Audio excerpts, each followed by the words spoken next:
Very good job. Very tall.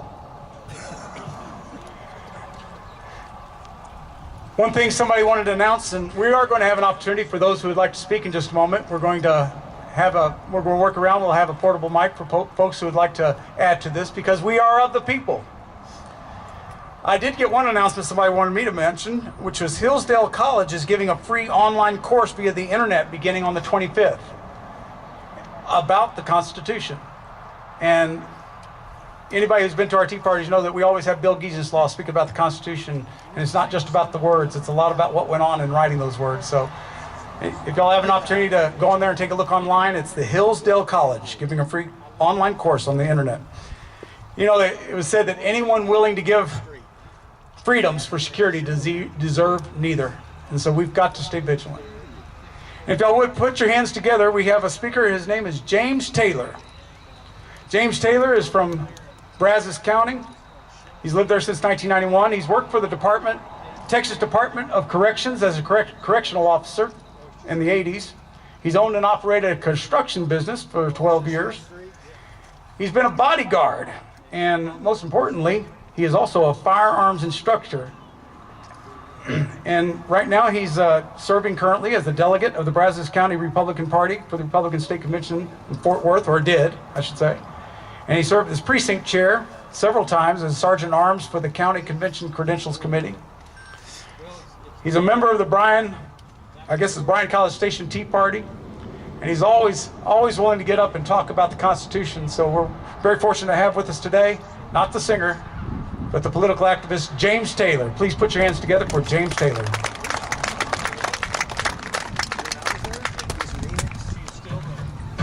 She's still there? She's still there.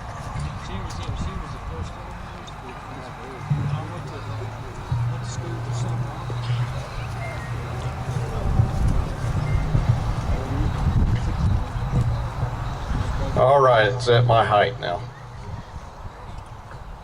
One thing about being the last speaker is usually everybody else already talks about what you want to talk about. But there's something very important about the foundations of our nation that needs to be said here. And I said it earlier before I said the prayer. Our nation was founded as one nation under God, indivisible, with liberty and justice for all. The only way that this nation can remain indivisible is through faith in God. When this nation was established, people were seeking a place of refuge from persecution around the world. Christians were. They came to this land, they discovered it, they established a form of government here through the colonies. And forgive me,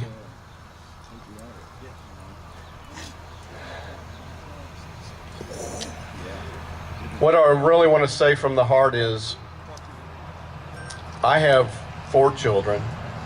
I have 4 grandchildren and 1 on the way. I see what's happening to our nation. And it grieves my heart, and I hope it grieves every one of your hearts here. And you get involved in what's taking place here. You study the Constitution, you learn it, you write your congressman and senator. I even post on the White House Facebook page as long as they let me do it. Now, not that they read it, but, you know, that's up to them. Somebody's reading it!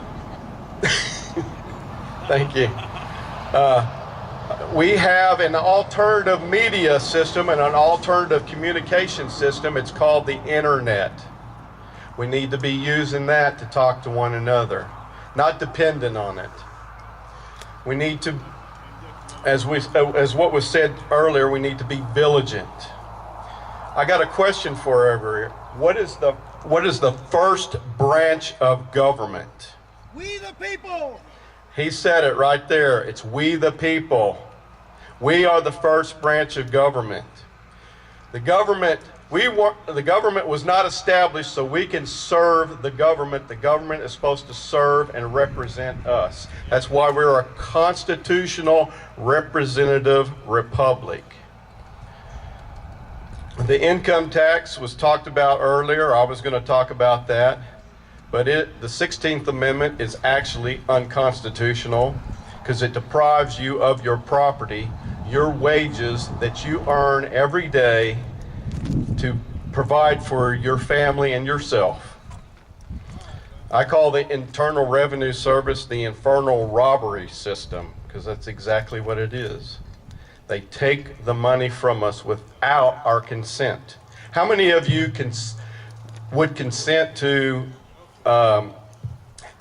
somebody coming and taking money out of your paycheck and using it to pay for abortions? Raise your hands if you consent in that. How many of you would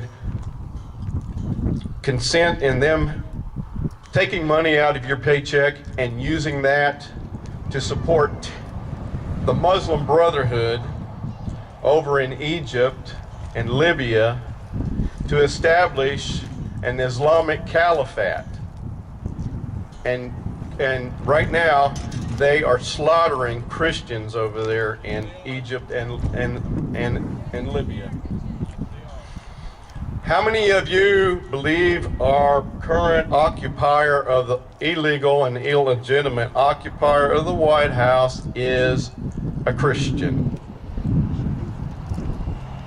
He is not. The fruits are not there. If anything, he shows himself to be a Marxist and a Muslim. How many of you would want your nation to have an established religion? Which is why the Founding Fathers put the First Amendment in the Constitution that we had the freedom of religion and the government shall not establish a state religion. That's what it means. It doesn't mean that they can keep us from practicing our faith anywhere we go and everywhere we go. That right is given to us by our Almighty God and not by the state. What if I told you that possibly in the future our state religion could be Islam? Everybody here, the education system was talked about earlier. Get online and check out C-Scope. It's the education plan that they're using right here in Texas. It's being fought. A lot of people are fighting it. Excuse me. I need to take a drink of water. Are there any members of the press here?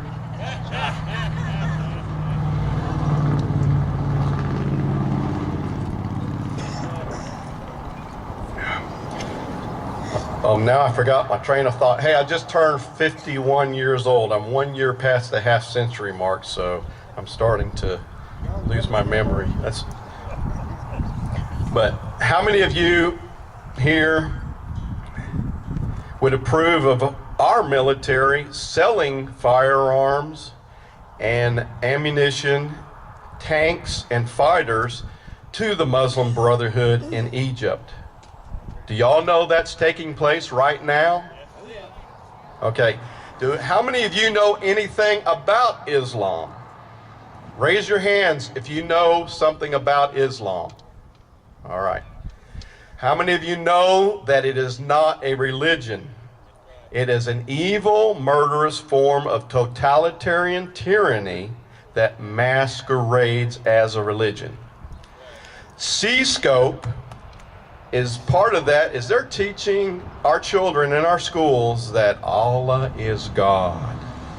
They're even having them wear burqas to know what it's like to be in Islam. How many of you know why the Islamic women wear burqas? It's not for modesty. Anybody here know that? Because in Islam, the men are allowed to beat their wives. It is to hide the scars and the marks that the women have. That is the true reason why they wear the burqa in Islam. In Islam, women are not considered equals as they are here in the United States. They're considered property. That is Islam. I just want to end with this, that we need to be aware of what is taking forth. The Word of God says we need to be discerning of the times that we live in. We need to know what's happening. We need to spread the Word and share that with others. Right now, the call is about to sound. The same as happened when Paul Revere rode, and made the call. The British are coming. They're in the throes right now of full-blown tyranny in this nation. Be aware of that. Yes, it's scary, but I can tell you right now, first of all, I'm a Christian, and I don't fear it, because I know my God can and has delivered my enemies into my hands. I know that my God can and has delivered me out of the hands of all my enemies. So don't be fearful, but be diligent, as was said earlier. And I just want to end that, and thank you all for coming out here today, and God bless America again. Anyone here know Wild Bill for America and watch his videos? Yeah, y'all need to check him out on YouTube, Wild Bill for America. He's a patriot, and he's not afraid either. Thank you.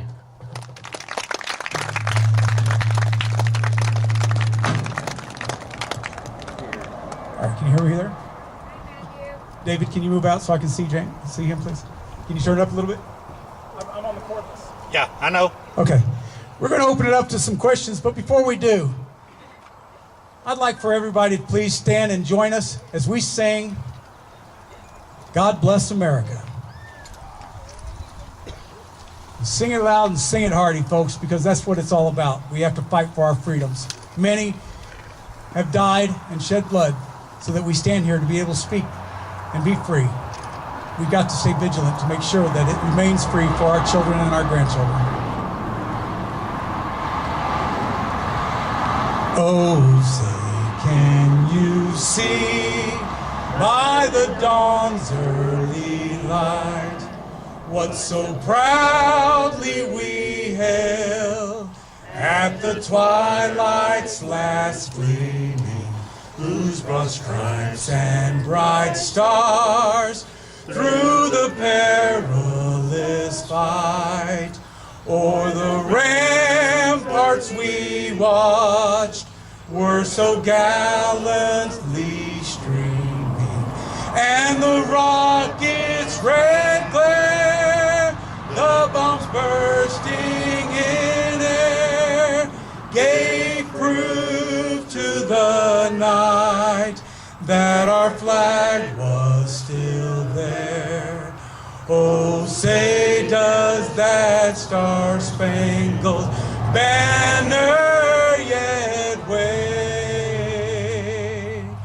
o'er the land of the free and the home of the brave? God bless America.